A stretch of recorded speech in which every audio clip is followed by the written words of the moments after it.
Olá, você que está estudando aí a parte de linguagens, códigos e suas tecnologias. Hoje a gente vai trabalhar um pouco sobre esse assunto. A temática da nossa aula será meio ambiente.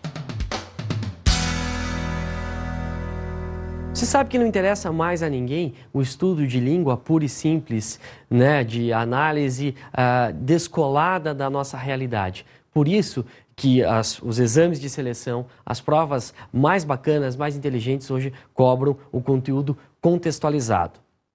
E qual será então o contexto da nossa aula? Já falei, vai ser meio ambiente. E nós vamos ver então assuntos específicos da língua, né, que tratam da língua, sempre relacionados ao meio ambiente. Por quê? Porque é a forma com que hoje se trabalha, é a forma que se espera. Não uma pessoa que seja técnica e que saiba especificamente uma coisa, mas que possa ter a visão do todo. Em língua portuguesa, nós vamos ver isso relacionado ao texto. Qual a origem do termo texto? Então, a palavra texto vem de textum, que significa literalmente tecido. Exatamente isso. Texto é a mesma coisa que tecido. Tanto que a indústria têxtil, a indústria de tecido. Por que tem essa ideia? Por que essa relação? Porque quando você está produzindo um texto, você está tecendo, você está entrelaçando ideias. É daí que vem essa noção de texto como um tecido, textum. Naturalmente, a palavra texto é muito mais ampla do que geralmente se associa. A gente tem uma falsa ideia de que texto é simplesmente aquele emaranhado de palavras que se organizam num papel, numa folha e tal. Porém, texto é muito mais que isso. O texto pode aparecer muitas vezes sem palavras. Uma pintura, por exemplo, é um texto. De que maneira? Como assim pintura é um texto?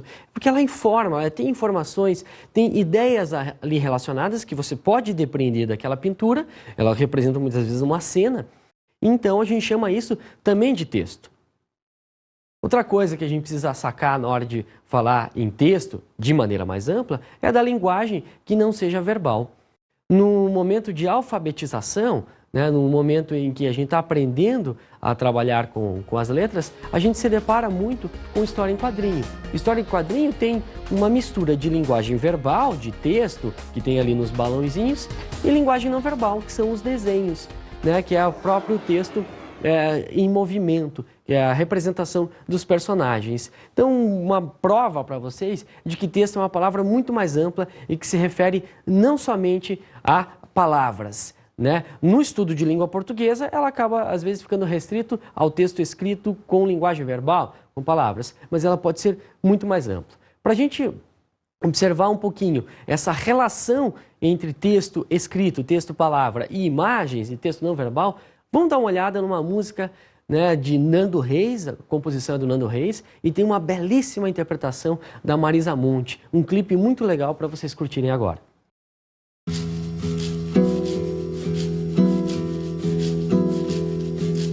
Para calar a boca, ri-se-nu, para lavar a roupa, homo, para viagem longa, jato, para difíceis contas, calculadora.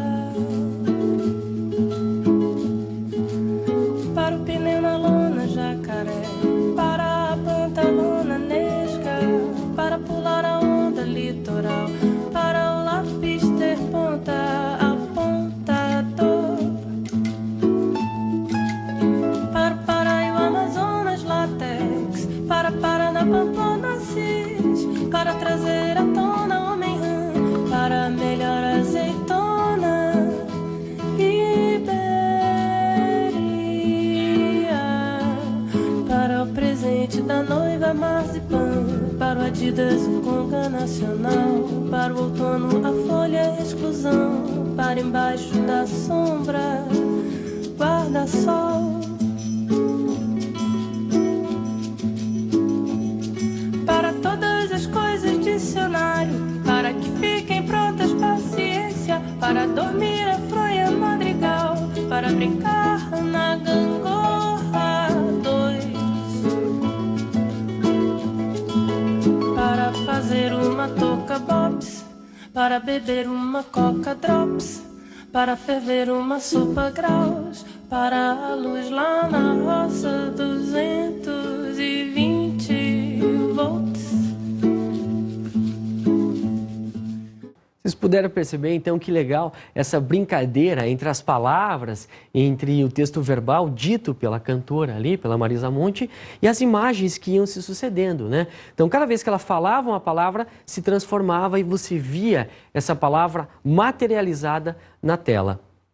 Então, essa brincadeira entre a linguagem verbal e não verbal é a que dá a graça do clipe. Um clipe que tem um desenho até de certa forma infantil, no melhor sentido da palavra, né? Lembrando desenhos mais simples, mas que se torna muito interessante por esse diálogo que há entre a fala da cantora, né? E as palavras dela na música e a imagem que aparece, que vai se transformando o tempo todo.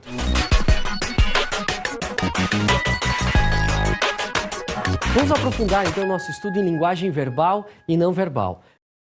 Primeiro analisando o que significa esse termo, né? O que é linguagem verbal e linguagem não verbal? Linguagem, você sabe, não se restringe à língua falada, língua, um determinado idioma. Linguagem é algo muito mais amplo. Tem a linguagem de sinais, por exemplo, por gestos, você se comunica. É uma linguagem.